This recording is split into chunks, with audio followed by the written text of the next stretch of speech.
Guardians of Dominion, Zeus here. Raising your buff can actually lower your damage in this event. I know that sounds wrong.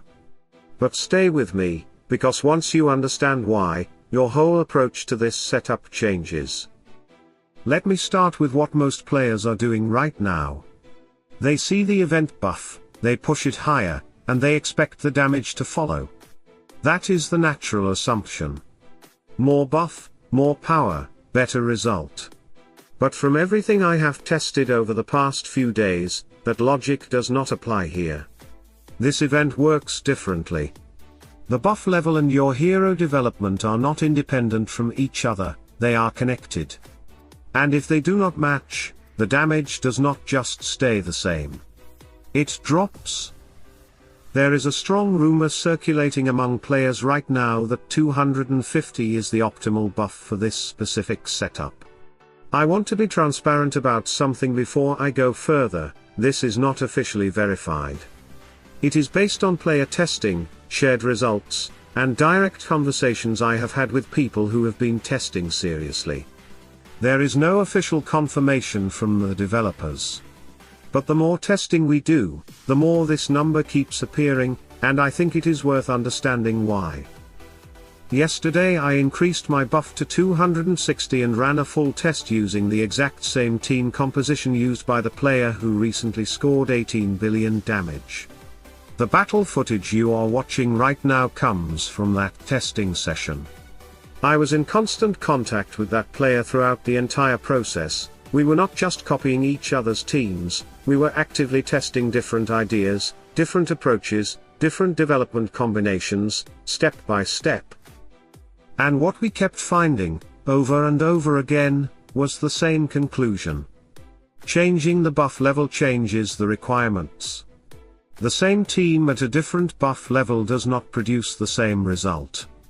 It is not enough to copy the heroes. You also need to match the development to the buff you are actually playing at. The same player also pushed his buff all the way to 300 to see what would happen. His performance became worse than it had been at 250. Not slightly worse. Noticeably worse. That is an important detail because it rules out the idea that this was just one bad attempt. There is a real pattern here, and it is consistent across multiple tests from multiple players. So let me make the development requirements as clear as possible, because this is the part that matters most for actually applying this in your own game. If you are at 250 buff, you need 4 heroes fully maxed. Guus in this setup can stay at orange +3. That is the threshold. 4 maxed heroes, and Guus does not need to be pushed to red for the setup to function correctly at this buff level. But if you are at 260 buff, like I am, the requirements shift. At 260, you need Isaac, Nebula, and Sebastian fully maxed at red level. Qing Mao and Guus can remain at orange +3. That is a meaningful difference from the 250 version, not just a small adjustment, but a change in which heroes carry the most weight and where your investment needs to go before this setup will perform properly. This is exactly why players should never look at buff in isolation. A player can look at someone else's result, copy the team, push the buff to match, and then wonder why the damage is lower.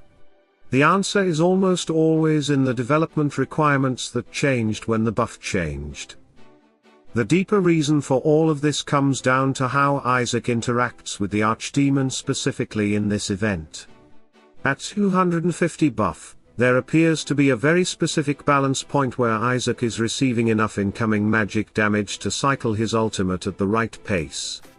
This is important to understand. The damage Isaac takes in this battle is not just something he is surviving. It is actually helping him. Because it is magic damage, it feeds into his energy generation, which means he can ultimate more frequently. That rhythm, that cycle of taking damage and ultimating, is what makes the setup work at 250. Now once the buff goes higher, Isaac's own resistance also increases. That changes how much damage he actually receives per hit. And once that changes, the cycle breaks. He ultimates less frequently. The timing of the whole fight shifts. The rest of the team starts behaving differently as a result. This is why a setup that works perfectly at 250 may produce significantly lower damage at 260 unless you compensate by adjusting the hero development around him. It is a delicate balance, and once you see it you cannot unsee it. The buff is not just a power multiplier. It is changing the conditions of the fight entirely. One more thing I want to address directly. When you see players hitting 20 billion damage, I want to be honest with you, I do not yet know exactly what they are running. What I can say with confidence is that it is not this setup as we have it today. It is either a different team composition, a different development pattern, or possibly a combination of both.